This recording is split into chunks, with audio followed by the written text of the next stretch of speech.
move to question time. Senator Reynolds. Thank you very much, Madam President. My question is to the Minister representing the Prime Minister, Senator Farrell.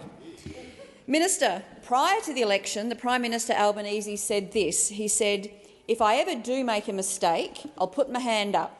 I'll own it. I'll take responsibility and I'll set about fixing it." Mr Albanese, without question, promised that Australian power bills will be coming down. The Labor Party promised, not just once, but 97 times before the election, that Australians were going to see a reduction of $275 in their power bills. Minister, why won't Mr Albanese own up to his mistake, take responsibility for the broken promise and set about fixing it by delivering to Australians the $275 reduction they were promised they would receive? Thank you, Senator Reynolds. Minister Farrell. Thank you, Madam President, and thank Senator Reynolds for her question. Look, I think we've discovered in Prime Minister Albanese one of Australia's great prime ministers. I'm smiling, Senator Henderson. I'm smiling, Senator Henderson, because I'm so happy. I'm so happy, not just for. No, I'm so happy. I'm so happy that Australia has finally got a really decent Prime Minister. Somebody who really genuinely understands the issues facing Australian consumers, and of course, higher electricity prices is one of them. And what was one of the first things that the new Prime Minister did on taking office? He inherited this mess. He inherited this 10 years of neglect. He inherited 10 years of neglect on the part of the former government. And what did he seek to do? Well, he sought to put downward pressure on electricity prices. He saw as quickly as he could. He saw as quickly as he could what your 10 years of neglect had done to electricity prices. And so what did he do? He introduced a cap. He introduced a cap on gas prices and coal prices to push that pressure down. Now, he can't fix every single problem that you've created. Thank you, Minister. Your time has expired. Senator Reynolds, first supplementary. Thank you very much, President. I'm sure we're all very happy that you're happy, but I don't think the Australians are very happy at the broken promises. So my supplementary question is this. The Prime Minister also promised the Australian people on the 2nd of May 2022 that the Labor Party had no intention to make any changes to superannuation, but we now know that 1 in 10 Australians will be affected by the change they announced. Minister, when will you announce that the government has broken its promise in relation to superannuation? Minister Farrell. Thank you. Thank you, President, and thank Senator Reynolds for her supplementary question. It doesn't appear to have been a supplementary question about electricity. No, I'm simply saying I don't. Let me finish. I mean, you've missed me. You missed me all of last week. Here I am, here to answer your questions, and you won't let me answer those questions. Now, I'm sorry. Am I Order sitting down? on Okay. my left and my right. Minister Farrell, please continue. Thank you for that protection, President. We've made very clear what our position on superannuation is. The figure that you mentioned, Senator Reynolds, is a figure way into the future. The reality is that the only people The only Thank people... you, Minister. Your time for answering has expired. Senator Reynolds, second supplementary. Well, 2 out of 2 questions not answered on broken promises, and no wonder. My second supplementary question to the minister is that the Prime Minister also promised to lower the cost of PBS medicines. But guess what? Another broken promise. But the government has removed, for example, life-changing drugs from the PBS, one of which is now being relied on by 15,000 Australians who suffer from type 1 diabetes. Now, despite the minister doing an embarrassing backflip on Friday, now listing it until October. Thank you, what Senator a shame. Reynolds. Your time has expired. Minister Farrell. Well done. Great job. Order. Minister Farrell. Thank you, President, and thank you, Senator Reynolds, for your question. Well, I'm also a diabetic, and I very much appreciate the way in which the PBS assists me with my particular products that I am required to use. Minister Farrell, please resume your seat. Senator Reynolds. Thank you. A question of relevance. This was about what the minister was going to do for yet another broken promise on the PBS, thank you, Senator Reynolds. and it's not about his own personal medical situation. Senator Reynolds, there was so much preamble to that question that your supplementary that there wasn't actually a question; it was a statement. And believe that the. Is this a secondary point of order? While yes, it is a sad story of a broken promise, Senator it was Reynolds, not about what is Senator the point Farrell's of order? health. Thank you, Minister Farrell. Thank you, President. And the particular drug I think you mentioned, is it Fiasp? Yeah, okay. It's a fast-acting insulin drug for diabetes. Minister Butler's office was made aware on the 22nd of February 2023 of Novo Nordisk's intention to... Please, you've asked a question, I'm directly answering the question, and then you're talking the whole way through the Minister. answer. The time for and I answering don't get a has chance expired. to answer the... Senator Ciccone. Senator Ciccone, I've called you. Thank you very much, President. Sorry for all that ruckus. I didn't actually hear you calling me, but thank you very much. But given that Senator Farrell's doing a fine job, my question is also to Senator Farrell as the acting leader of the government here in the Senate and representing the Foreign Affairs Minister. Senator Farrell, how will the AUKUS submarine acquisition make Australia and our region a much safer and stronger part in this part of the world? Senator Farrell, Minister Farrell. Thank you, President, and I thank Senator Ciccone for his question. I know he has a deep interest in Australian security matters. The AUKUS optimal pathway announced last week is an unprecedented investment in our national power. The acquisition of nuclear-powered submarines will be the single greatest defence capability acquisition in our history. I'll repeat that. It's the single greatest defence investment in our history. Our nuclear-powered submarines will be an Australian sovereign capable, commanded by the Royal Australian Navy and sustained by Australian shipyards. Senators have heard members of the government speak of how our region is at the centre of a world that is being reshaped, of how we face our most challenging circumstances since the Second World War.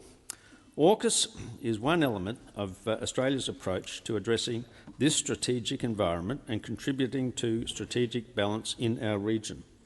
I hope senators would agree that Australia has a responsibility to contribute to a regional balance in capability that helps underpin regional stability. We want to ensure that no state will ever conclude the benefits of conflict outweigh the risks.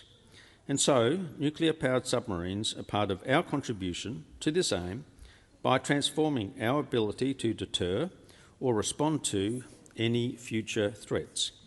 As part of our contribution to the regional balance, these submarines add to a collective security in a region where no country dominates and no country is dominated. Thank you, Senator Farrell. Senator Ciccone, first supplementary. Thank you very much, President. And with my first supplementary, I do ask Senator Farrell, how will the AUKUS submarine acquisition contribute to the Australian economy? Minister Farrell. Thank you, President, and once again thank Senator Ciccone for his question. Order. The scale partnership. Order. The scale partnership. Order. The scale, partnership and commitment of this deal are unmatched. Governments, businesses and communities in all three countries are invested in this being a success for generations to come. AUKUS will create around 20,000 direct jobs over the next 30 years. My state, in particular South Australia, will be the home of the Australian nuclear-powered submarine construction. Labor has always stood up for South Australian shipbuilders, and now we're delivering with an historic investment. Up to 4,000 workers will design and build the infrastructure for the submarine construction yard at Osborne. A further 4,000 to 5,500 direct jobs are expected to build nuclear-powered submarines in South Australia when the program reaches its peak. The time for answering has expired. Senator Ciccone, second supplementary. Thank you very much, President, and thank you, Minister, for that answer. Minister, how will Australia maintain its world-class non-proliferation credentials under the AUKUS submarine acquisition? Minister. Thank you, Madam President, and once again thank Senator Ciccone for his question. Labor has a proud history of non-proliferation and disarmament advocacy, and we are resolutely committed to the Treaty of Non-Proliferation of Nuclear Weapons. We are working openly and transparently with the International Atomic Energy Agency to develop a robust non-proliferation approach to underpin our program. And let me be clear, Australia will never seek to acquire nuclear weapons. Our AUKUS partners recognise Australia's obligations under international law, including the Treaty of Rarotonga. And naval nuclear propulsion is consistent with those obligations. Finally, I note that the United States Defence Secretary Austin has confirmed submarines visiting Australia on rotation will be conventionally armed. Thank you, Minister Farrell. Senator Colbeck. Thank you, President. My question is to the Minister representing the Prime Minister, Senator Farrell. Is Mike Hurst, former CEO of Bendigo Bank, correct when he said recently that taxing unrealised gains is going to provide cash flow problems for people who might not be earning a lot of income but have assets? Can you guarantee that no farmer will have to sell any part of their farm to pay their superannuation tax bill? Minister Farrell. We're a team. Thank you, President, and thank you, Senator Colbeck, for his question. And I didn't get the opportunity in the previous question to sort of point out just how small the impact of our super changes is going to be, and I think it's worth repeating that 99.5% of superannuation recipients are not going to be the subject of this change. But in terms of the issue that you've just raised, in terms of unrealised gains, the simplest and least cost approach is to apply the tax on the growth of an individual's balance over the year. This approach, recommended by Treasury, included assessing unrealised capital gains. This approach strikes, we believe, the right balance between simplicity and ensuring that the tax can be applied across the systems. Trustees already calculate the value of their fund each year and submit that to the tax office, which will enable the ATO to... Minister, please resume your seat. Senator Colbeck. Thanks, President. On relevance, it would be nice if the Minister did at least use the word farmer, because the question was about whether a farmer might have to sell part of their farm. Thank you, Senator Colbeck. The minister is being relevant to the question. Minister Farrell, please continue. President, well, in terms of the question of whether farmers need to liquidate the family farm in, say, a SMS fund to pay the tax liability, under our superannuation law, funds should have some liquid assets to meet any additional tax liabilities and to meet their running costs. This is no different. There are a range of well, I do have some idea about how to run a small business, Senator McGrath. I do have some practical experience in that matter. Order. Yeah. The time for answering has expired. Senator Colbeck, first supplementary.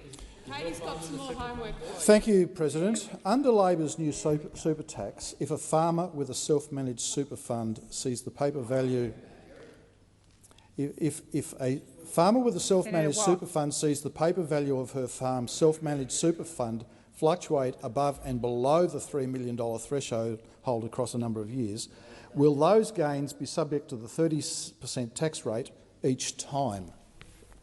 Thank you, Senator Farrell. Minister Farrell. Thank you, Senator Colbeck. Minister Farrell. Thank you, President. Well, in terms of answering that question and the previous question, of course, there are a range of cash flow requirements within an SMF, not just tax liabilities, which trustees are required to consider. This includes examples, accounting and administration costs, investment fees and costs associated with maintaining real assets such as property. Now, I think in terms of putting your question into some perspective, Senator Colbeck, I think it's worth pointing out that only 0.2% of SMSFs have 100% of their assets. Minister Farrell, please resume your seat. Senator Birmingham. Thanks, President. Question on point of order, I should say, on direct relevance. The question asked by Senator Colbeck in this case went particularly to the impact of thresholds and those funds operating at or close to the threshold, potentially moving up and down above and below that threshold. Senator Farrell has had 49 seconds. He's only got 11 seconds left. He hasn't come close to the issue of the threshold. Senator Birmingham, the question was about self-managed funds, but I will remind Senator Farrell of the entirety of the question. Minister. Thank you, President. Well, look, I was trying to put the issue in some perspective, and particularly so as to not frighten those farmers. Thank you, Minister Farrell. Your time has expired. Senator Colbeck, second supplementary. Thank you, President. How will you ensure that farmers, small business owners and other self-funded retirees are not subject to double taxation under your new super tax? Minister Farrell. Thank you, Madam President. Well, the point I was trying to make before is that obviously the opposition think there's some political advantage in running a scare campaign. Minister Farrell, please resume your seat. Senator Ruston. The minister has clearly used the entire time not Senator to answer Ruston, the question. Could Senator you direct him Ruston, to answering Senator the question? Ruston, if you're calling a point of order on relevance, it is on the question before the chair, and that is the second supplementary. The minister's got to his feet. I will listen closely, and if he's not relevant, I will remind him of the question. Minister. Thank you, President. But with due respect to Senator Ruston, just because you don't like the way in which, just because you don't like the way I answer the question, doesn't mean that what I'm saying is not relevant for the question. And on this very point, the point I'm trying to make is a simple one. There is no point trying to scare farmers or other small business people with a scare campaign that bears no relevance to the facts. It bears no relevance to the facts. Minister Farrell, Thank you. Senator Birmingham. Direct relevance again, President. This minister is seeking to speak constantly in generalisations when a specific question has been asked. If he's worried about putting people's minds at ease, perhaps he should be able to answer the specific questions to put their mind at ease. Thank you, Senator Birmingham. Minister Farrell, order. Minister Farrell, I will remind you of the question and the need to be relevant. Thank you. Just on the question of double taxation, of course, one of the things to note about this new change is that it doesn't come into effect for a couple of years, and there's plenty of time to consult. Senator Shoebridge. Thank you, President. My question is directed to the Honourable Don Farrell in his capacity representing the Minister for Foreign Affairs and the Minister for Defence. Since becoming Foreign Minister, Senator Wong has repeatedly stated that re-engaging with China on a diplomatic level is the first step to stabilising the two countries' relationship. China last week responded to the announcement about the $368 billion nuclear-powered submarine deal, saying the US, UK and Australia are completely disregarding the concerns of the international community and, quote, walking further and further down the path of error and danger. Isn't it true that whatever efforts your government was making to repair relations with China through diplomatic means, they have now been fundamentally sabotaged by this hawkish push from defence and the US and UK arms industries? Thank you, Senator Shoebridge. Minister Farrell. Thank you, President, and thank Senator Shoebridge for his question. Look, I don't agree with your assertion there, Senator, and I'll make a couple of points, and I made this point on Sky TV yesterday. I think Senator Wong is shaping up to be one of the finest foreign ministers that we've had in this country, certainly in my lifetime. And I think all of the things that she's done, not just in the Pacific, not just maybe provocative, but I think it's true, and most of my colleagues here would see them nodding. Order. She's not only what she's been doing in the Pacific, in the Asian region, but what she has been doing in terms of China.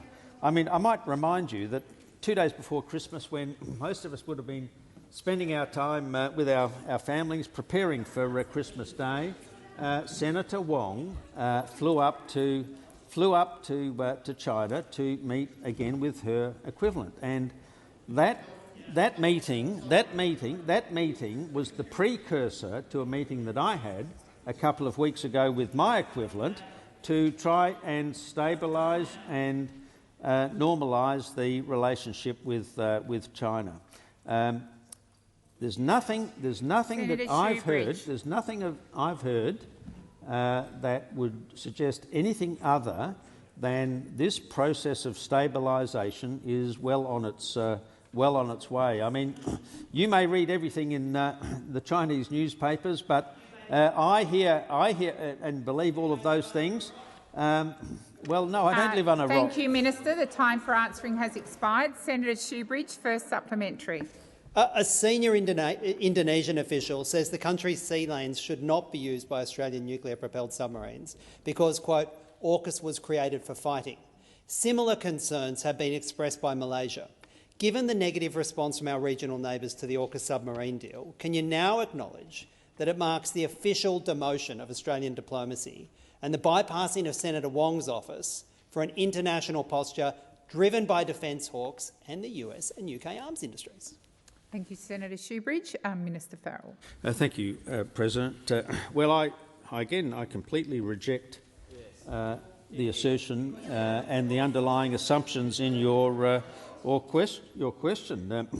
I saw Senator Wong just about every day last week out there explaining to the Australian people what the AUKUS arrangements means for not only her own state, of course, which is a very significant development, but for the country and the region. And I would have said that, on balance, the response, for instance, of the Indonesians, which you've referred to, was a very balanced response to what was a sensible decision in our national interest.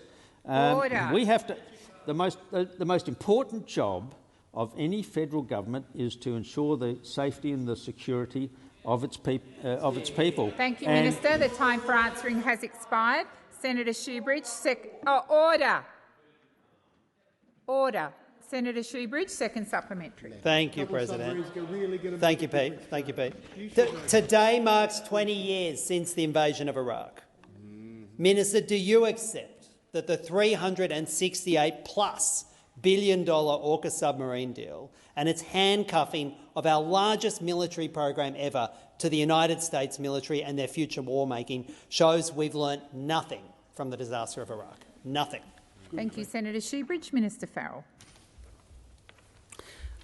Look, again, I reject completely the suggested link between AUKUS and the events in Iraq. I think I'd point out that had we had a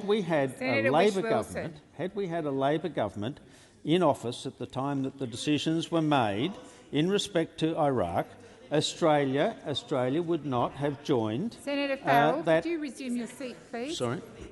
Senator Shoebridge, I've called you at least 3 times. You've asked your question. Now allow the minister to respond. Minister, please continue. Thank you, President. My point is simply this, that there is no link between AUKUS and what happened in Iraq. And had a Labor government been in office, the Labor Party under Simon Crean, Minister Farrell, please resume your seat. And again, Senator Whish-Wilson, I've called you on numerous occasions. A question's been asked. Allow the minister to answer. Minister Farrell, please continue. They ask the questions, President, and then they don't like the answers. But the truth of what happened under the Iraq Thank you, Minister. war. Your time has expired. Senator Marielle Smith. Thanks, President. My question is to the Minister for Finance and the Minister representing the Treasurer, Senator Gallagher.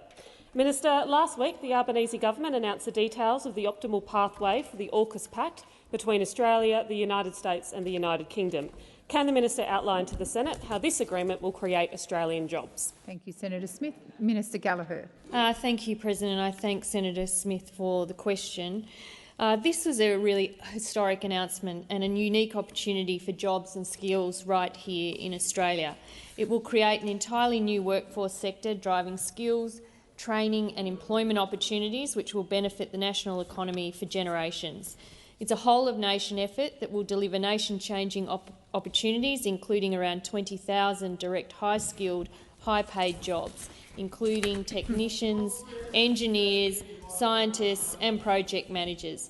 This means jobs right across Australia, but also in the good Senator Smith's home state of South Australia and indeed Western Australia. In South Australia, where I had the honour to visit last week with Senator Wong, this project will mean up to 4,000 workers will be employed to design and build the infrastructure at the submarine construction yard in Osborne at its peak, and a further 4,000 to 5,500 direct jobs are expected to be created to build the nuclear-powered submarines in South Australia when the program reaches its peak in 20 to 30 years, almost double the workforce that had been forecast for the Attack-class program. In Western Australia, the expansion of HMAS Stirling to support the infrastructure required for nuclear-powered submarines is expected to create around 3,000 direct jobs over the decade, and an additional 500 direct jobs are expected to be created to sustain the submarine rotational force west over the period 2027 to 2032. We need to get moving on these investments, not just for our national security, but investing in the future of defence and also the future of our economy and the skills and jobs that come with it. This is a big investment, and we've been upfront with the Australian people about the substantial pressures on the budget. Defence is one of the big 5 fastest-growing areas of spending, along with NDIS, aged care, healthcare and the cost of servicing the $1 trillion of Liberal debt. The time for answering has expired. Senator Smith, first supplementary. Minister, how will this agreement benefit not just Australian workers but also Australian companies? Thank you, Senator Smith. Minister Gallagher. Thank you, President. I thank Senator Smith again for her advocacy, in particular in relation to the state of South Australia. Last week, when I was visiting South Australia, with ANI at Osborne. We announced the Sovereign Submarine Partnership, which will be the architecture that is used to guide and set how these submarines will be built. This agreement will provide opportunity to select the partners, but also ensure that to maximise the opportunities for Australian businesses to participate in these new arrangements. This is complementary to our plans for a future Made in Australia and the Buy Australian plan, which is about leveraging the purchasing power of the Commonwealth to increase opportunities for Australian workers and businesses. We're estimating that $6 billion will be invested in Australian industry and workforce, a transformational investment which will remake Australia and accelerate growth in the same way that large projects like Snowy did all those years ago. Thank you, Minister. Senator Smith, second supplementary. Thank you, Minister, and you're welcome in South Australia any time. Can you tell us how the creation of new jobs and opportunities for Australian businesses will benefit the Australian economy? Minister Gallagher. Thank you. Well, yes, it will transform our economy for a new era. A whole generation of workers will be trained in the latest engineering, technology and building skills. There will be significant benefits across the nation through increased economic activity and job creation, which will start immediately and grow over time as we develop a whole new industry and new supports for that industry. It's all part of our economic plan to undertake investments to build the capability of our people and expand the productive capacity of our economy for a new era.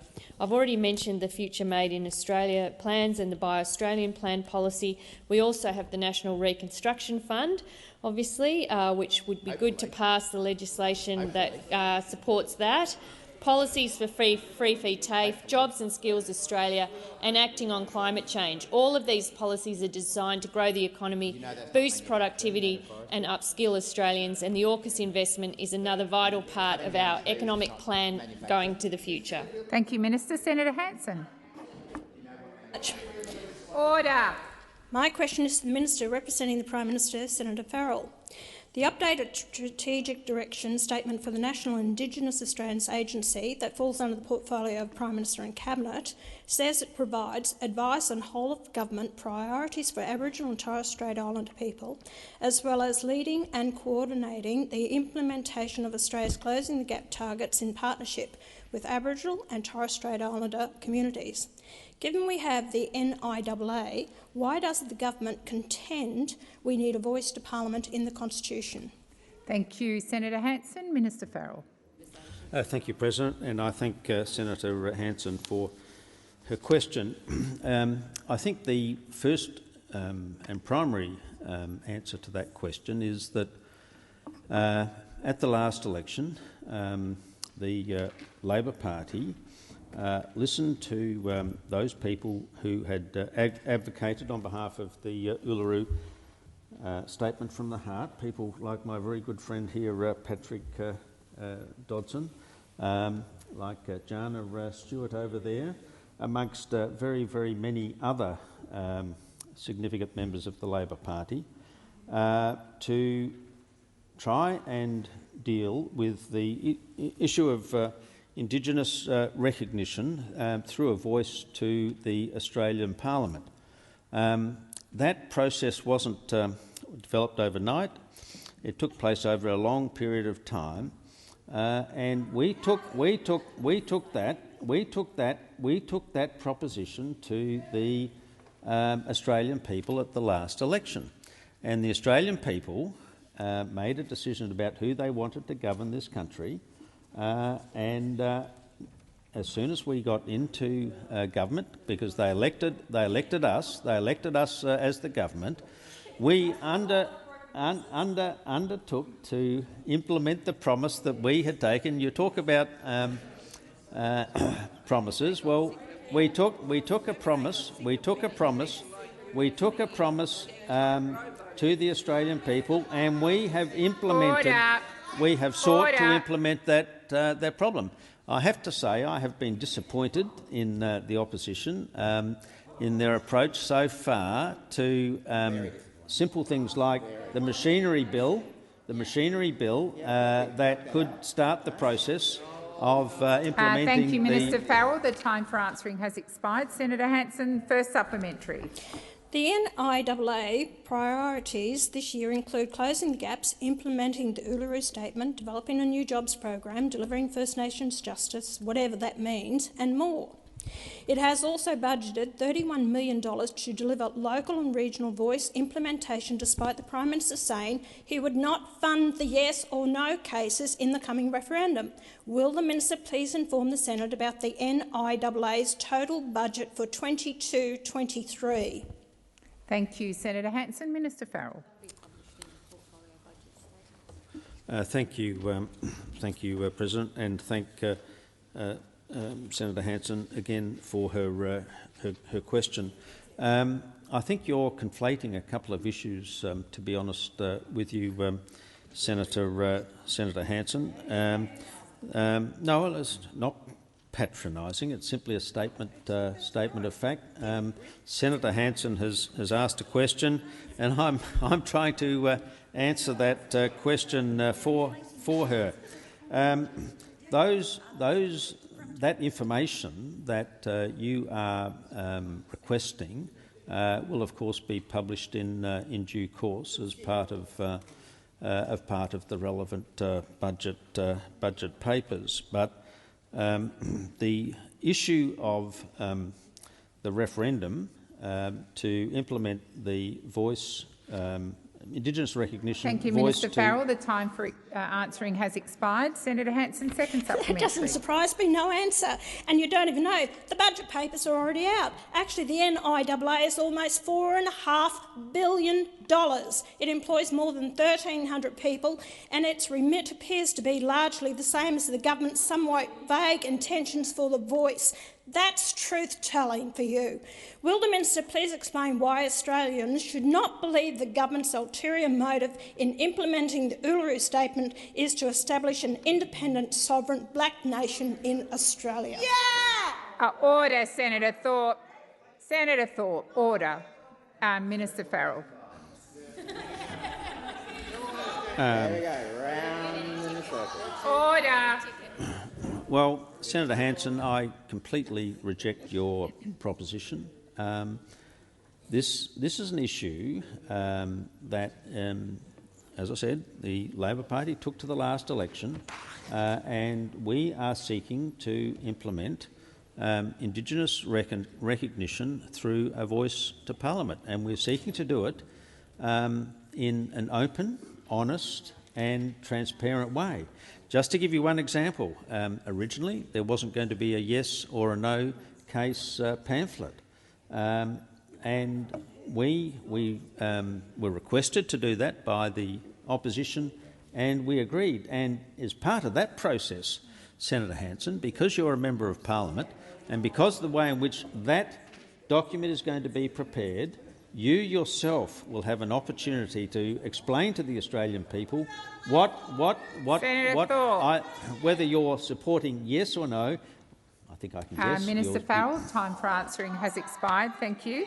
Senator Rennick. My question is to the Minister representing the Prime Minister, Order. Senator Farrell. AEMO explicitly named regulatory approvals, price intervention and a mandatory code of conduct as key uncertainties impacting project timelines and likelihood of completion. Minister, will you admit that the interventions of your government are suppressing and damaging investment in new gas projects? Thank you, Senator Rennick. Minister Farrell.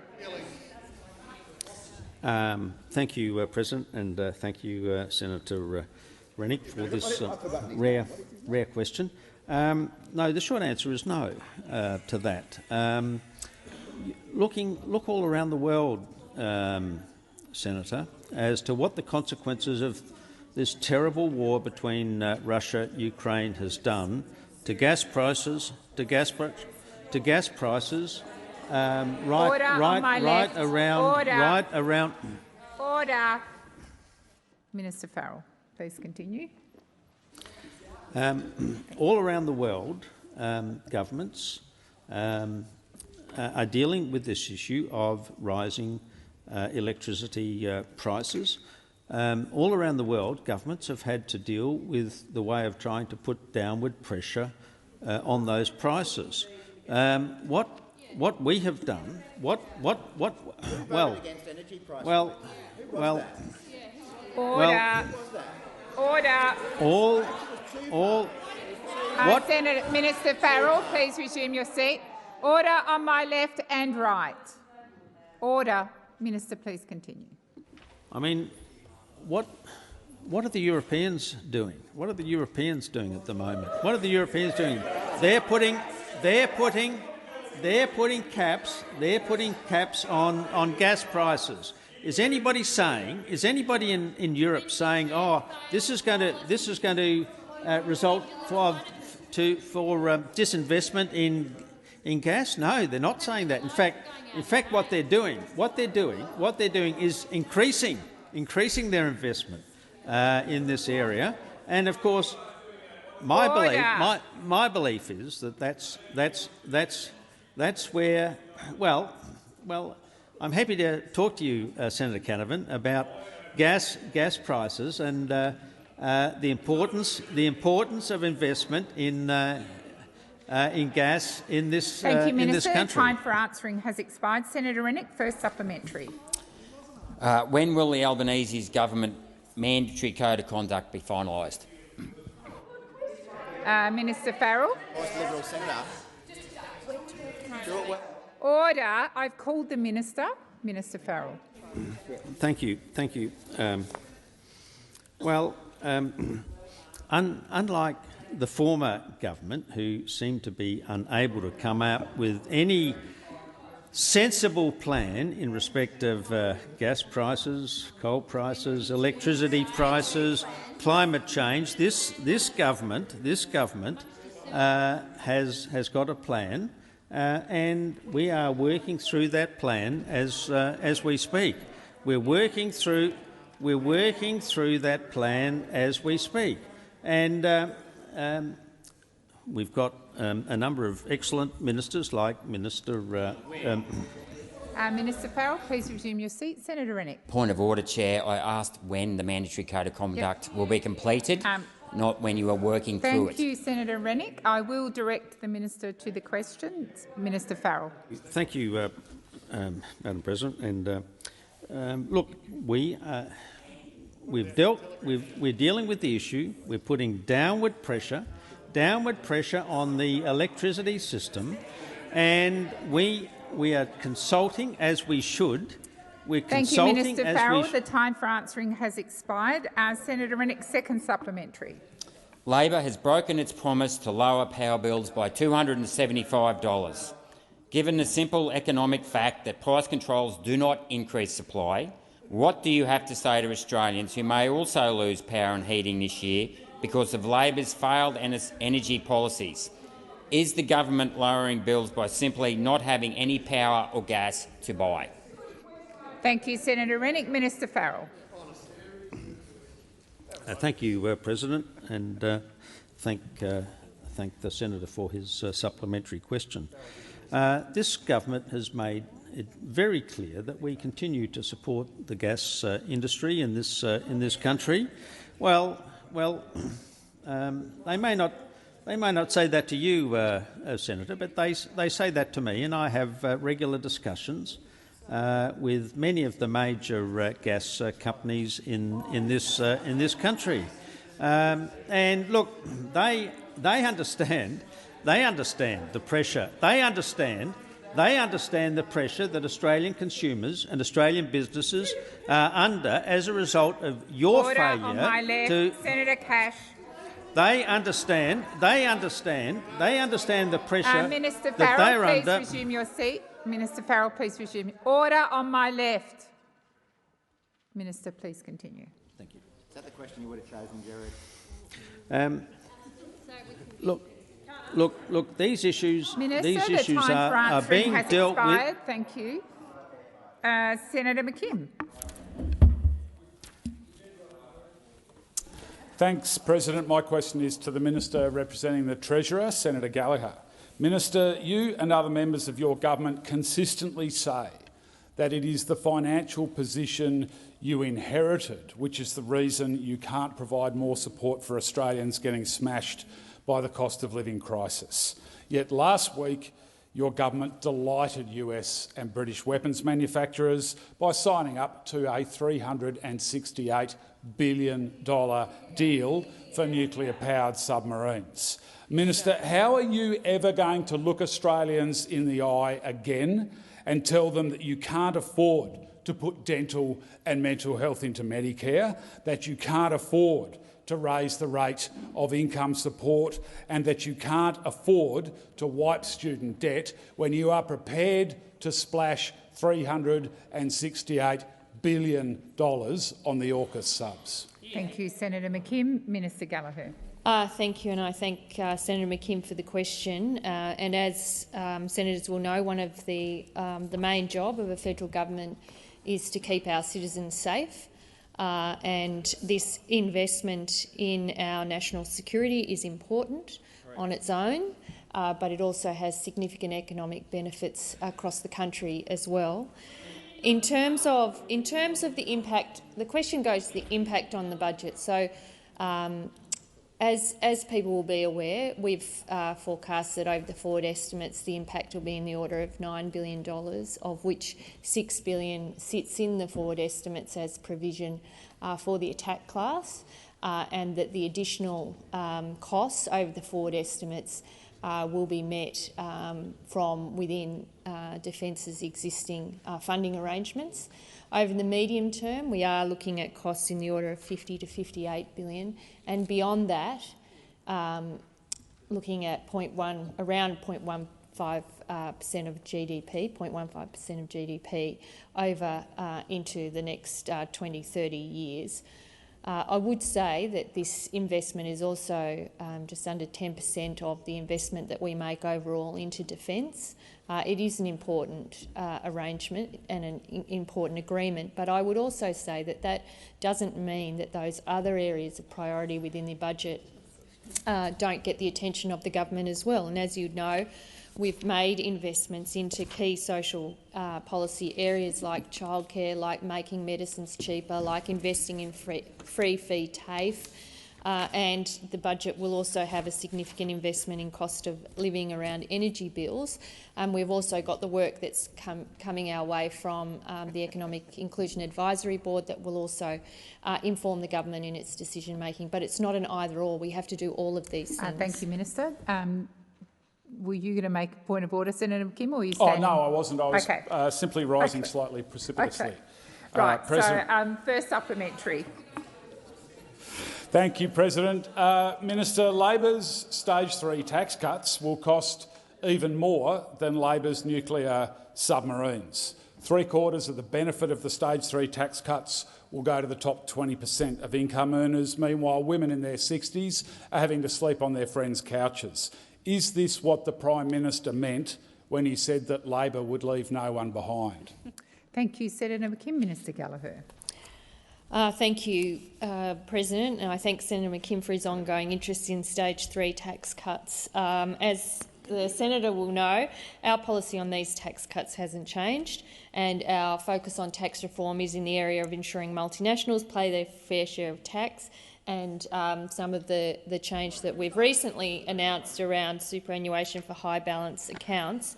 I would say again, we have important policies that go to the point. I'm not dismissing the point that Senator McKim raises about other areas of pressing pressure and need in the budget, including for women and women's housing. It is a real priority, and that's why we really like to see the Senate pass the Housing Australia Future Fund in this fortnight, so that we could make sure that some of the allocations to that go absolutely and specifically to that demographic group.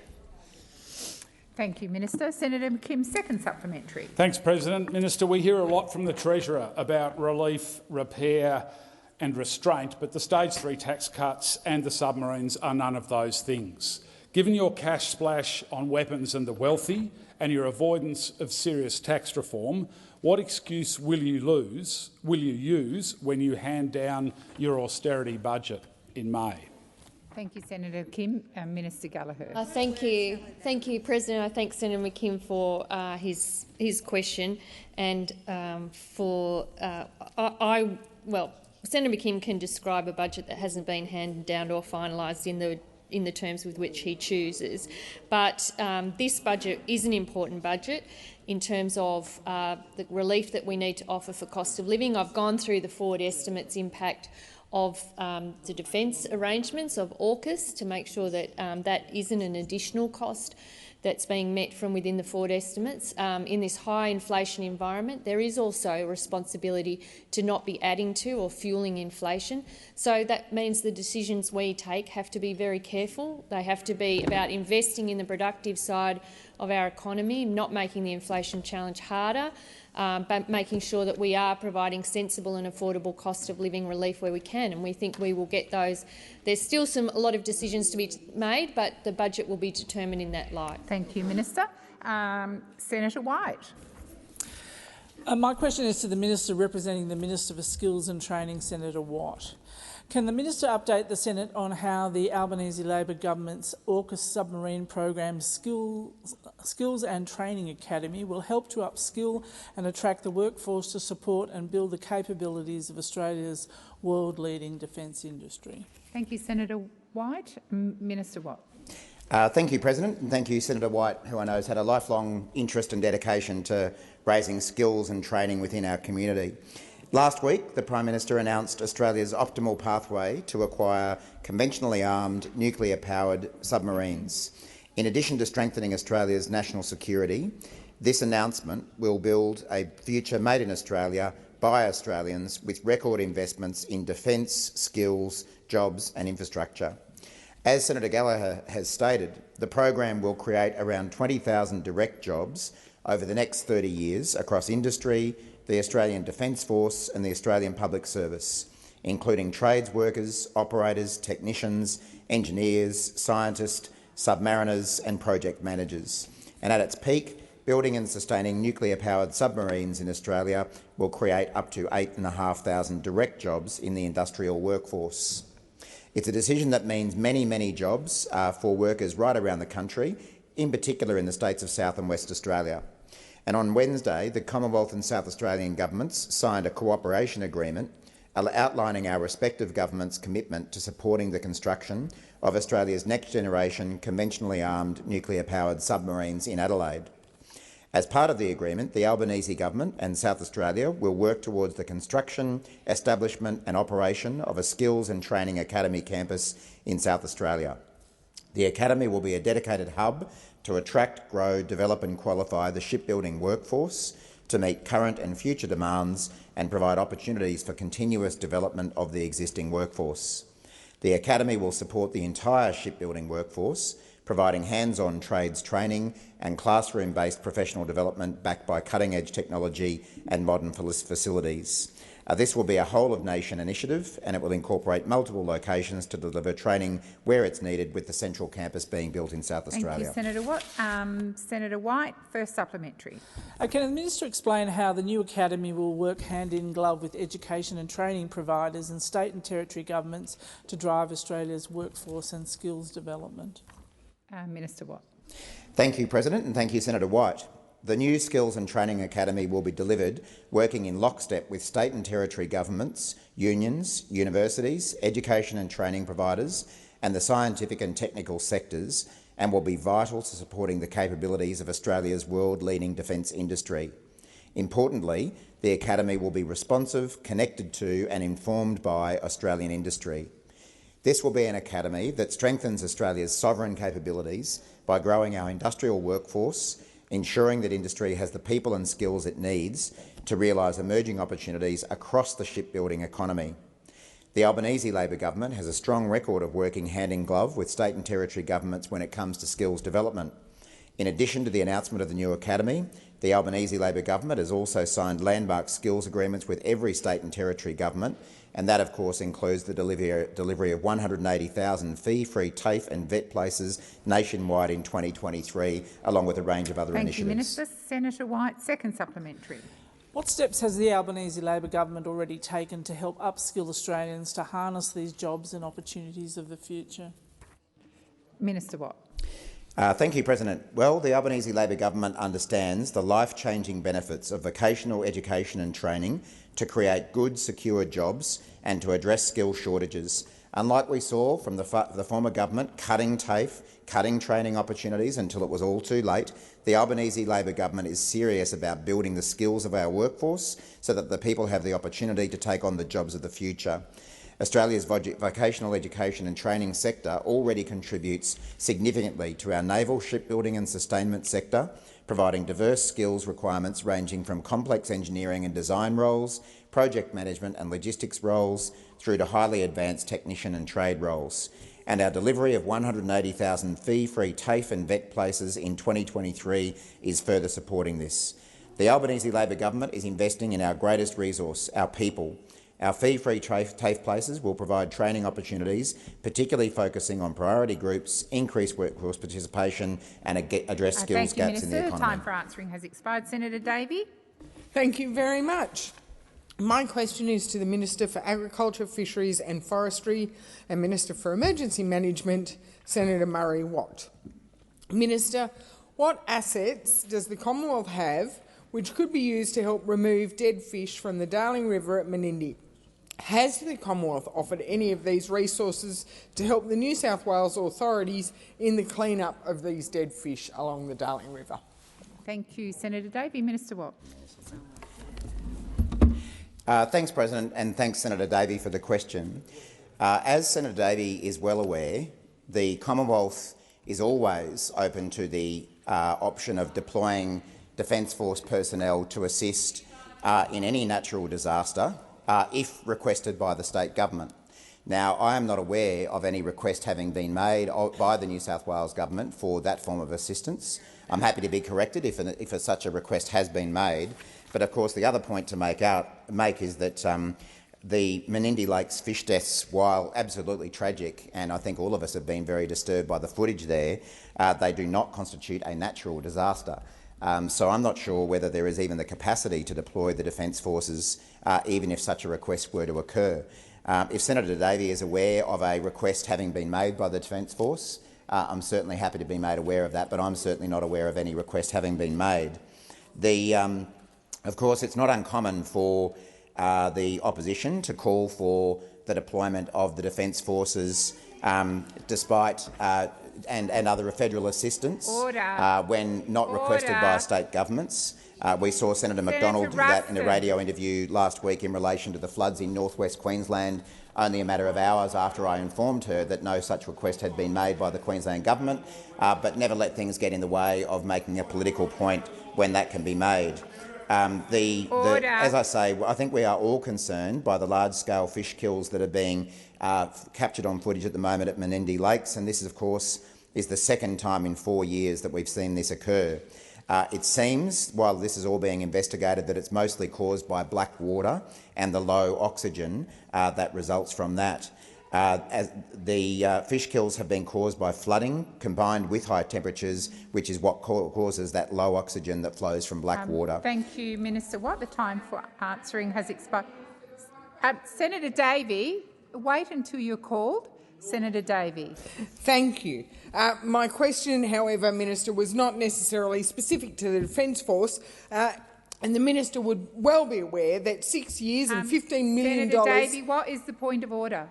I wasn't. I'm standing to ask my supplementary question. Okay, sorry. So, Senator Davey, please resume your seat. Senator McGrath, that was entirely unnecessary, and I am not. Senator McGrath, resume your seat. You are out of order. Senator McGrath, you are out of order. Minister Farrell. McGrath deserves a withdrawal and an apology. Absolutely. She's the president. I always apologise.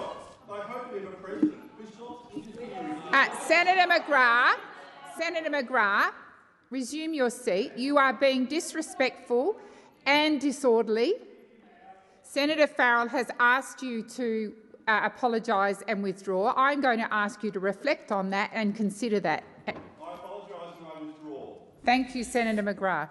Senator Senator Davey, I'm going to ask you to start the question again, and I will apologise because you stood just before the minister had finished and I thought you were seeking a point of order. So please start again. Thank you. As the minister is well aware, after 6 years and $15 million spent researching ways to deal with and remove large volumes of dead carp from our waterways under the National Carp Control Plan, what are some of the ways that the National Carp Control Plan proposes for large volume dead fish clean-up that could be offered to New South Wales to assist in the current crisis?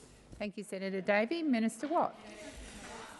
Thank you, Senator Davey. And as I say, I'm not aware of any such request having been made by the New South Wales government to the federal government, but I am aware that our government is working closely with New South Wales authorities in relation to these fish deaths. I also understand that an emergency operations centre has been activated at Menindee to coordinate multi-agency operations.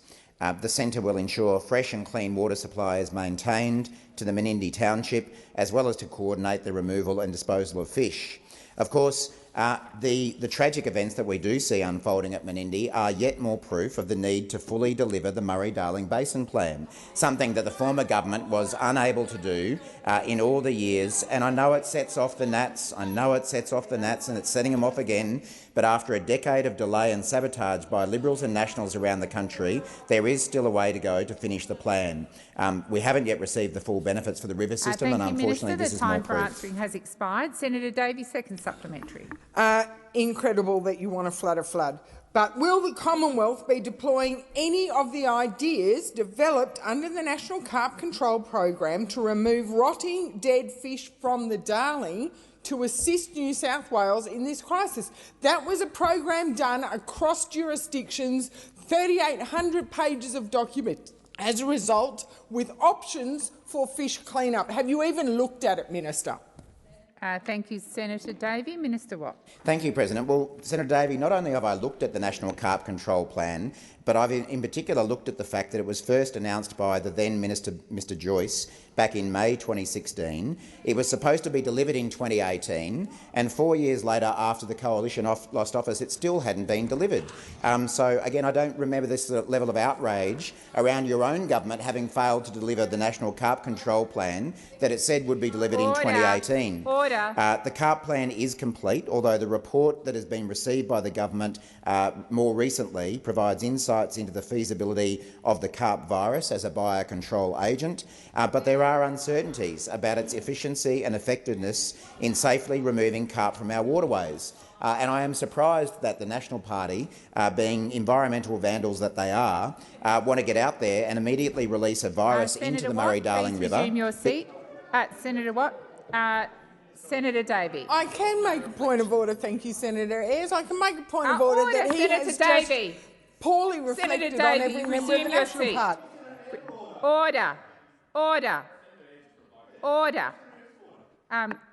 I remind senators, when you seek a point of order, you stand and wait for the call, and if there are interjections from the other side, I will deal with them. Senator Davey, please continue. A point of order, thank you, Chair. Point of order is that the minister has reflected poorly on every senator in here who is a member of the National Party, calling us environmental vandals. I ask him to withdraw. Thank you. Thank you, Senator Davey. In the spirit of keeping the chamber decent and respectful, I will ask Senator Watt to withdraw that comment and to continue his remarks. I withdraw, but I am surprised that the National Party wants to just get out there and release the carp virus into the Murray-Darling plan when there are serious concerns about the effects that it would have. Thank you, Minister. Your time for answering has expired. Minister. Thank you, President. I request that further questions be placed on the notice paper. Minister Watt. Thank you, President. In question time on the 9th of March, I took elements of a question asked by Senator Shoebridge to me on notice. I've written to Senator Shoebridge to provide a complete answer, and I now table that answer for the information of the Senate.